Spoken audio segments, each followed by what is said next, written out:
আমি আর শুভ্র চলে এসেছি দুটো বালতি নিয়ে জল চুরি করতে।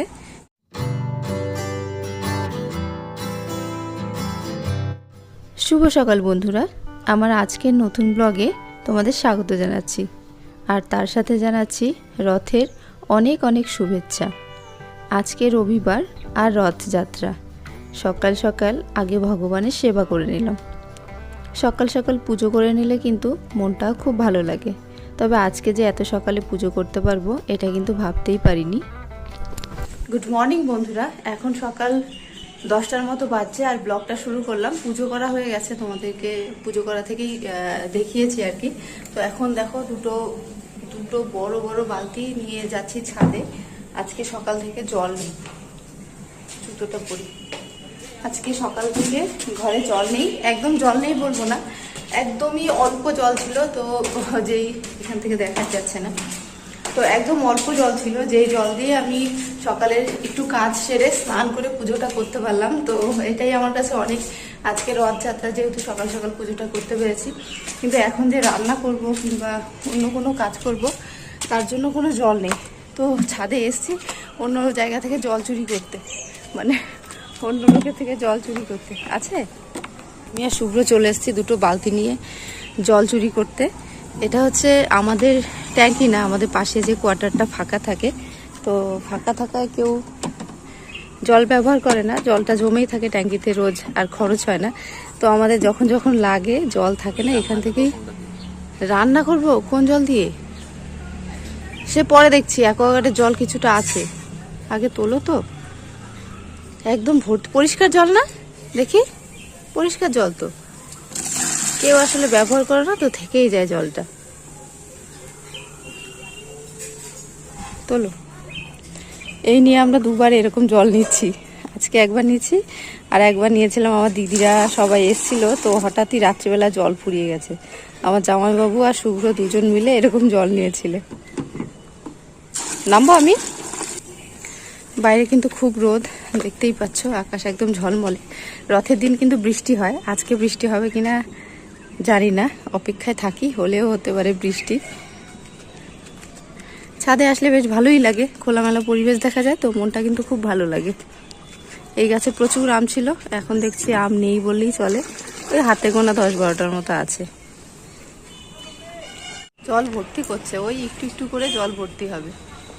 2 বালতি জলে কতক্ষণ হবে জানি না, তবে জল দিয়ে দেবে। এর আগেও না একদিন জল ছিল না এরকম, সেদিন আমরা আর কোথাও থেকে জল নেওয়া হয়নি, ওই 12টা 12:30টার দিকে জল দিয়ে দিয়েছে। আর আজকে জলটা নিচ্ছি তার একটাই কারণ, শুভ্র অফিস যাবে, মানে দুটোর মধ্যে একটার মধ্যে খাওয়া দাওয়া করবে, অফিস যাবে, তো রান্না তো করতে লাগবে, বাসন ধোয়া, রান্না করা, সবজি ধোয়া, জলের প্রয়োজন আছে। দাঁড়াও ধরছি। ওরে বাবা, বিশাল ভাই তো। এক বালতি জল উদ্ধার করা গেল। জলের মধ্যে ছোট্ট ছোট্ট প্লাস্টিক নাকি ছোট ছোট কিছু সাদা একটা ভাসছে। আরো এক বালতি জল তোলা হচ্ছে। 2 বালতি জল নিয়ে তো নিচে চলে এসেছি, এবার রান্না বসাতে হবে। আর দেখতে দেখতে কিন্তু সময় বেশ অনেকটাই কেটে গেছে, তার মধ্যে রান্নাও করতে হবে। তো দেখো, সবার ফার্স্টে বসিয়ে দিচ্ছি মুগ ডাল। আজকে যেহেতু রথ, নিরামিষ রান্না করব। তাছাড়াও আমার মা কালকে রাতে আমাকে ফোন করে বলেছে যে আজকে রথ, আজকে কিন্তু নিরামিষ রান্না করবি, তার মধ্যে পটল, উচ্ছে আর শাক, এই 3টে জিনিস রান্না করবি না। তো ঘরে যা আছে তাই দিয়েই আজকে আমি নিরামিষ রান্নাবান্না করব।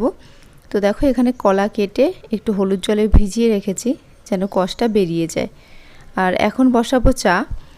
অনেকটা বেলা হলো, মানে অন্য অন্য কাজ করার পর চা বসাচ্ছি, যেহেতু জলের সমস্যা ছিল সকাল থেকে, সেই কারণে একটু চাটা খেতে দেরি হয়ে গেল। তো একদিকে ডাল সেদ্ধ বসিয়ে দিয়েছি আর চা নিয়ে দেখো ঘরেও চলে এসেছি। আর এই যে আজকে জলের সমস্যাটা, এটা হওয়ার কারণ হচ্ছে পাইপলাইনের কাজ চলছে এই কোয়ার্টারে, এটাই একটা সমস্যা। মানে আমাদের যেহেতু নিজস্ব কোনো ট্যাঙ্কি বসানো হয়নি, আমরা যেটা কোয়ার্টারে আগে থেকে ছিল ওই ট্যাঙ্কির জলটাই ব্যবহার করি, তো সেই কারণে যদি একবেলা জল না দেয় জলের প্রচণ্ড প্রবলেম হয়ে দাঁড়ায়। কিন্তু আমাদের যদি নিজস্ব একটা ট্যাঙ্কি থাকতো, তাহলে দুটো ট্যাঙ্কিতে জল ভরা থাকলে কিন্তু জলের কোনো রকম সমস্যা হতো না। বেশিরভাগ সবারই 2-3টে করে ট্যাঙ্কি বাড়িতে করা আছে, শুধু আমাদেরই একটা। তো দেখো, এদিকে রান্না হয়েও যাচ্ছে। আর কোয়ার্টারে থাকলে এই সমস্যাটুকু মাঝে মাঝে হয়েই যায় জলের। তো এটা হচ্ছে একমাত্র আমাদের জন্য, আমরা চাইলেই এই সমস্যা থেকে বাঁচতে পারি, নতুন একটা ট্যাঙ্কি বসিয়ে নিতে পারি। তো পরে একটা ব্যবস্থা করতে হবে। আর এখানে দেখো আজকে সয়াবিন, আলু আর পেঁপে দিয়ে রান্না করছি।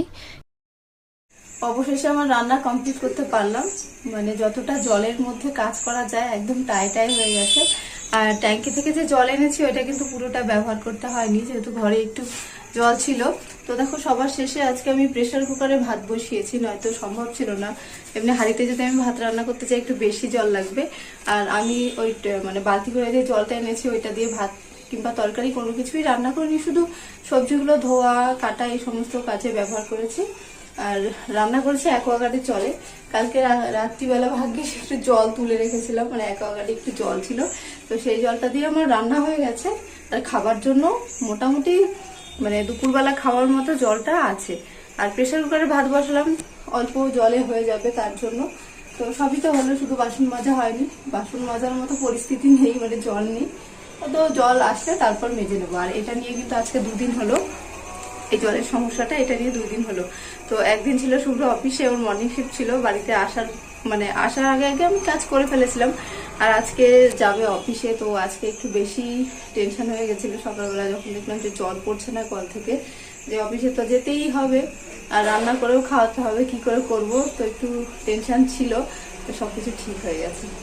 কলটা আমি চালিয়ে রেখেছি, দেখো কলটা আমি অন করে রেখেছি যেন জল আসলে আমি বুঝতে পারি। তো দেখো রান্না করা হয়ে গেছে। আজকে করেছিলাম আলু কুমড়ো আর সয়াবিন দিয়ে একটা নিরামিষ তরকারি। এখানে করেছি কলা ভাজা, আর কলা ভাজা খেতে কিন্তু আমার খুব ভালো লাগে। এখানটা দেখো করেছি মুগ ডাল, জিরে আর শুকনো লঙ্কা ফোড়ন দিয়ে। আর ভাতটা না ভেবেছিলাম হয়ে গেছে, আসলে 3টে সিটি দেওয়ার পর খুলে দেখছি যে হয়নি, তো আরও 2টো সিটি দিচ্ছি। তো চলো, ভালো লাগলে একটা লাইক করো, ভালো থেকো।